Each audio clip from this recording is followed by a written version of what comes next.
atau bisa melalui WhatsApp 081166669975, atau yang saat ini sedang menonton dan juga mendengarkan melalui aplikasi RRI Playgo juga boleh langsung bertanya melalui pesan yang ada di aplikasi RRI Playgo ya.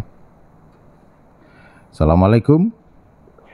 Waalaikumsalam warahmatullahi wabarakatuh. Yudi Maswar. Iya, dengan siapa di mana ini? Dari murid beliau. Oke. Ya, silakan. Ahmad Khalidi. Silakan Pak Ahmad Khalidi. Terima kasih. Assalamualaikum Bu ya. Waalaikumsalam warahmatullahi wabarakatuh. Ya, ini Bu ya. Sebelum saya ke pertanyaan, ini saya mohon doa ini dari Bu ya ini. Saya insya Allah mungkin di akhir November nanti mau melaksanakan peserta acara musabaqah di Solo Selatan. Jadi mohon doanya ya Bu ya. Mudah-mudahan saya nanti dapat juara. Amin ya. Mudah-mudahan. Karena Bu ya belajar terus, berlatih terus ya. Iya. Ini saya bukan untuk tahfiz Al-Quran Bu ya, tapi untuk tilawah. Iya. Tilawah cacat netra. Di Padang Panjang nanti. Ini Bu ya. Ini saya agak menarik ini dari kesimpulan yang Buya utarakan pada pagi hari ini, yaitu wa may yuti'illaha wa rasulahu fa ulaika ma'al ladzina an'ama Allahu 'alaihim minan nabiyyin was-siddiqin wasyuhada'i was-shalihin wa hasuna ulaika rafiqa. Jadi yang dikumpulkan itu apa orang-orang yang maksum aja, apa yang mengikuti, kadang-kadang kan ada sholat wajibnya aja yang ini rajin, sholat sunnahnya jarang gitu kan, ada gitu kan. Terus apakah yang seperti yang mencontoh seluruh akhlak Nabi aja atau bagaimana Bu ya? Itu pertanyaan saya pertama. Yang kedua, ini saya tadi murajaah, terus di dalam surah Al-Hadid itu saya baca orang-orang yang tertimpa bencana itu kan, itu sebelumnya sudah ada tulisannya oleh Allah, tinggal Allah mewujudkannya. Bagaimana caranya menyikapi ayat tersebut Bu ya? Itu dua pertanyaan saya. Terima kasih. Assalamualaikum warahmatullahi wabarakatuh. Waalaikumsalam warahmatullahi wabarakatuh. Silakan Ustaz. Ya. Yang pertama, orang yang dipertemukan nanti di akhirat itu di surga ya, asal dia masuk surga, dia dipertemukan apa yang telah dijanjikan itu. Syaratnya apa tadi? Taat pada Allah dan Rasul. Nah, taat pada Allah dan Rasul sesuai dengan kemampuan. Allah kan tidak membebani di luar kemampuan hambanya. Misalnya di antara orang beriman itu rukun Islam kan menunaikan ibadah haji, tapi dia belum sempat ke tanah suci. Yang lainnya sudah dia lakukan dengan sebaik-baiknya. Insya Allah dia masuk surga walaupun dia belum menunaikan ibadah haji ya. Atau orang sebenarnya dia sudah menunaikan ibadah haji, tapi ruh dari hajinya itu tidak dia jaga sehingga dia tidak mabrur misalnya, tidak jadi juga masuk surga. Jadi sesuai dengan kondisi seseorang, orang kaya kah, orang miskin, atau kelompok intelektual, atau orang yang sederhana dengan ilmu akademiknya rendah, tapi dia menjaga diri, dia tetap mulia dan dipertemukan nanti. Nah, jadi siapa yang menonjol ibadah wajibnya, insya Allah ibadah sunatnya juga ada. Terus ada yang misalnya ibadah sunat itu sangat banyak sekali. Terutama misalnya salat sunat ya, salat sunat banyak sekali, mungkin tidak semua yang dilakukan. Ada orang yang konsekuen atau dia berkesempatan yang dia jaga itu tahajudnya misalnya, duha agak kurang, tapi ada juga orang tertentu duhanya sangat dia jaga, tahajud sesekali. Jadi memang tidak bisa semuanya, tapi adalah di antaranya itu yang diistiqamahkan ya. Begitu juga dalam penguasaan ilmu. Misalnya kalau saya orang syariah, ilmu syariah saya sebenarnya sangat sedikit. Tapi karena belajar dari S1, S2, S3, sudah pernah didiskusikan, mendengar, tentu sedikitnya agak mengetahui. Tapi disuruh saya bicara tentang tasawuf misalnya, pastilah langsung angkat tangan karena sangat tipis ilmu. Itu ya. Jadi memang tidak semua yang kita kuasai, tapi tekunilah, syukuri apa yang kita miliki, yang Allah karuniakan. Terus apalagi menyikapi yang kedua itu Pak Yudi, bahwa bagaimana tentang kalau misalnya Allah sudah tentukan bagaimana ke depannya orang ini, baik atau buruk, dia sudah tertulis di Lauh Mahfuz ya. Nah, jadi begini, kita sebagai hamba Allah memang sudah tertulis. Jauh sebelum kejadian Allah sudah mengetahui. Tapi kita sebagai hamba yang merdeka ini berhak menentukan nasib kita. Diberi kemerdekaan, siapa yang hari ininya sama saja dengan kemarin, ya dia rugi. Kalau kurang pula dari hari sebelumnya, itu malah masuk kelas celaka. Lalu apa pesannya? Usahakan hari ini, hari jaga kita ini lebih baik daripada kemarin. Dan rencanakan hari esok kita atau tahun berikut kita lebih baik daripada sekarang. Jadi kita bisa membuat diri kita ini di posisinya di mana. Terus siapa yang ingin mengubah nasibnya, ya dia dari sendiri dia ubah cara berpikirnya, cara kerjanya, cara silaturahimnya dan seterusnya lah dia ubah kalau ingin mendapatkan perubahan. Nah, perubahan-perubahan yang kita lakukan itu ya sudah tertulis, sudah ada dalam ilmunya Allah tuh. Tinggal lagi kita mengikuti.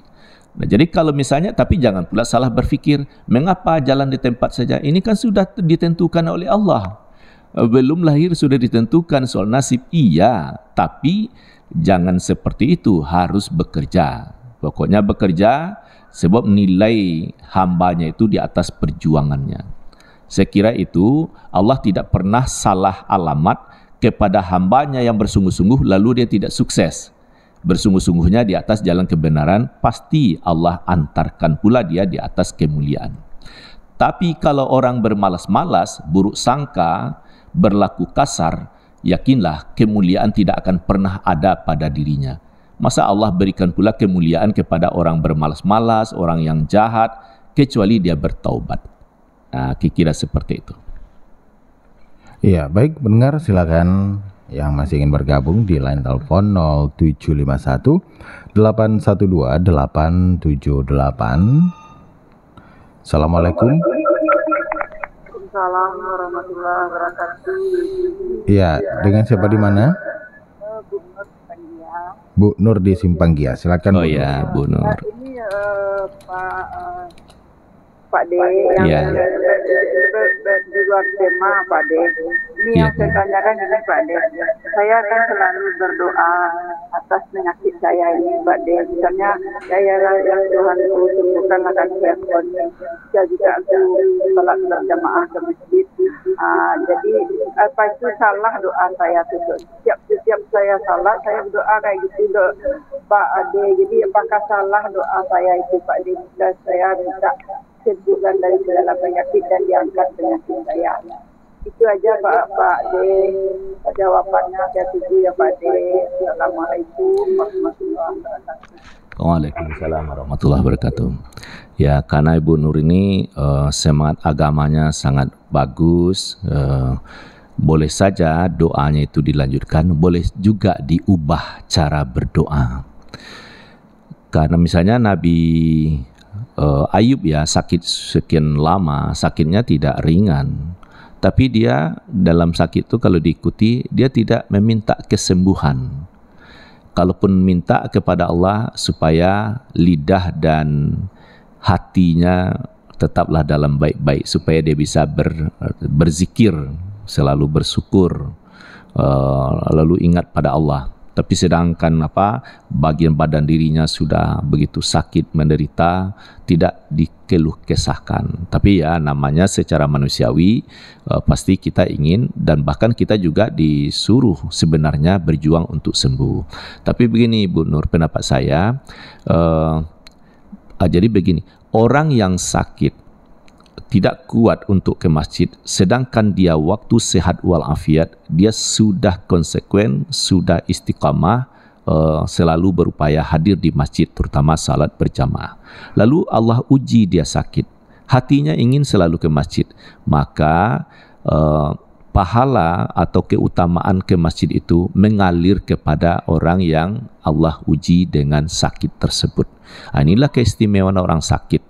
Jadi orang sakit kebiasaannya waktu sehat itu lalu tidak bisa dilakukan waktu dia sakit, maka keutamaan yang dia lakukan waktu sehat itu tetap ada padanya. Itu yang saya coba pahami. Jadi begini, kalau misalnya selalu minta sembuh, selalu diangkatkan, sebenarnya ya tidak salah. Dan doa kita begitu pula kalau adalah di WA group, lalu kita mendoakan bersama, semoga penyakitnya diangkat dengan Allah dan seterusnya, ya boleh. Tapi di samping itu namanya ya berkeluh kesah kepada Allah itu kan manja kita kepada Allah, dan memang kita sangat yakin atas pertolongan Allah. Jadi bisa saja doanya dialihkan, ya Allah berikanlah kesabaran padaku atas penyakit yang engkau timpakan. Karena di balik sakit itu begitu, satu malam saja seseorang sakit, dia bersabar, besoknya bagaikan bayi baru lahir. Artinya dosanya berguguran itu ya. Sabar di sini apa? Memang berjuang untuk sembuh. Berjuang untuk sembuh mungkin menjaga pola makan, pola berfikir dan lain-lain sebagainya. Tapi itu sudah bagus ya, Ibu tetap berdoa pada Allah, doa yang terbaik. Tapi mungkin tidak dipaksakan harus ke masjid karena memang kondisi yang menuntut seperti itu. Oke, Ibu yang di Simpang Gia Tabing, Ibu ini semangatnya bagus sekali, Pak Yudi. Iya, Bu Nur tadi, ya, Bu Nur. Baik, kita ke WhatsApp. Ini sudah ada juga yang bergabung melalui WhatsApp. Assalamualaikum Ustadz, dari Bu Eli di Bukit Tinggi. Oh ya, Bu Eli. Maaf di luar tema juga. Bagaimana hukumnya suami istri satu rumah tapi sudah pisah kamar? Terima kasih. Ya, tentu bagaimana hukumnya ya, kita tidak bisa pula itu salah, itu haram, tidak gitu mungkin ya. Cuman menyayangkan mengapa itu bisa terjadi. Lalu harus digali masalahnya apa. Kalau sudah dapat masalahnya, lalu ada langkah yang hendak ditempuh. Bangun komunikasi. Sebab pertama disyukuri masih satu rumah itu ya. Jadi dia tidak bercerai. Secara hukum, secara bermasyarakat, rumah tangga dia adalah masih menyatu. Terus pisah tempat tidur, ini saling koreksi. Kenapa? Jadi bangunlah komunikasi. Yang suami sabar, mengapa terjadi pada dirinya dengan suami seperti itu. Yang istri begitu pula. Jadi menurut saya, pertama buka pintu maaf, fa'fu anhum. Nah, kalau sudah dibuka pintu maaf sehingga benci itu tidak ada lagi. Sudah itu saling mendoakan, wastaghfir lahum. Mohonkan ampun. Ya, kita kan di samping kita juga minta ampun, kita ampunkan juga pasangan, mohonkan ampun. Kalau sudah mendapat ampunan, itu hidayah mudah masuk, mudahkan petunjuk, lembutkan hatinya dan seterusnya. Sudah itu sudah lanjutkan dengan komunikasi sehingga jalan keluarnya itu bisa ditemukan. Nah, masalah rumah tangga ini mungkin disampaikan kepada ahlinya. Kalau memang jalan buntu bagi yang bersangkutan, sampaikan kepada ahlinya, jangan kepada semua famili, nanti berkembang cerita yang tidak elok. Mungkin kepada orang yang layanan konsultasi rumah tangga misalnya ya di kantor KUA, sebut mau konsultasi tentang ini. Karena di kantor KUA itu ada ahlinya, terutama kepala kantornya itu dia sangat paham. Tentu juga dengan penghulu-penghulu ya, pegawai yang lainnya itu rata-rata itu kan sudah sarjana. Di samping S1 juga banyak juga yang sudah S2 atau jam terbangnya menangani masalah sudah banyak. Jadi sampaikanlah kepada yang berkompeten misalnya. Tidak semua sanak saudara, tidak semua teman. Dan saya ikut mendoakan Bu Eli, misalnya keluarga yang bersangkutan. Inilah tantangan hidup, kesempatan untuk berbenah diri. Sebab kalau rumah tangga itu mulus saja, tidak ada perjuangan. Tapi dengan ada clash, ada sedikit berbeda, kan terjadi perbedaan tuh. Pertama lihat langkah-langkah bersyukur. Alhamdulillah tidak bercerai, itu bagus sekali, masih serumah. Orang tidak tahu masalah dalam rumah tangga. Semua orang punya masalah itu, punya masalah. Nah, kalau itu salah satunya dia pisah tempat tidur. Tidak ada sampai main kekerasan, kita syukuri tidak sampai ada kekerasan rumah tangga. Hanya pisah tidur kan masalah juga. Moga-moga dalam iringan waktu ada perubahan. Saya kira itu agaknya bisa konsultasi di tempat yang diyakini, salah satu di kantor KUA misalnya. Ya, baik, pukul 5:55 waktu Indonesia Barat, dan ini sebagai penutup kita nih Ustaz. Iya. Closing statement dan juga kesimpulan dari topik kita pada pagi hari ini. Baik, kita meneladani pendiri bangsa, kita doakan terus pada HUT RI ke-78 ini, mari kita isi kemerdekaan dengan baik, kita syukuri kemerdekaan ini, kita bergembira. Hanya yang ingin saya sampaikan, mari kita bergembira dengan penuh syukur. Salah satunya kan ada tampilan-tampilan hiburan rakyat. Nah, sudah banyak kritikan-kritikan, saya juga ikut mengkritik, misalnya lomba hiburan rakyat itu, lomba makan kerupuk misalnya ya, bersorak-sorai, berdiri, melonjak-lonjak, padahal kita kalau makan itu diajar tertib, duduk elok-elok. Jadi buatlah hiburan rakyat, tapi mencerdaskan, tetap lucu, menggembirakan, tapi membangun juga intelektual yang tinggi. Misalnya debat, pidato tentang pahlawan, atau sandiwara, pertunjukan-pertunjukan yang membangun. Jadi saya setuju, mari kita bergembira, kita syukuri kemerdekaan ini, tentu doa untuk pahlawan kita atau pendiri bangsa. Kalau kita salah dalam mensyukuri kemerdekaan, misalnya hiburan rakyat panjat batang pinang misalnya, yang resikonya sangat tinggi, bahkan nyawa tantangannya, berkotor-kotor. Jadi mungkin dialihkan panjat batang pinang itu apa lagi yang lebih bagus, lebih menantang, tapi lebih menonjolkan kemaslahatan. Saya kira itu terpulang kembali kepada kita dengan bimbingan Allah Subhanahu wa taala mensyukuri kemerdekaan ini. Baik, terima kasih Ustadz untuk uraiannya dan juga tanggapan kepada pendengar kita pada kesempatan pagi hari ini. Dan untuk Anda pendengar, terima kasih juga yang sudah bergabung baik melalui line telepon dan juga WhatsApp, ataupun juga yang saat ini sedang menonton dan juga mendengarkan Pro Sate dari Padang melalui aplikasi RRI Playgo. Pendengar, dengan demikian maka berakhir pula program Mutiara Pagi untuk kesempatan edisi hari ini. Kita jumpa lagi di lain kesempatan, dan kita jelang pukul 6 waktu Indonesia Barat saja kami akan menyampaikan warta berita daerah.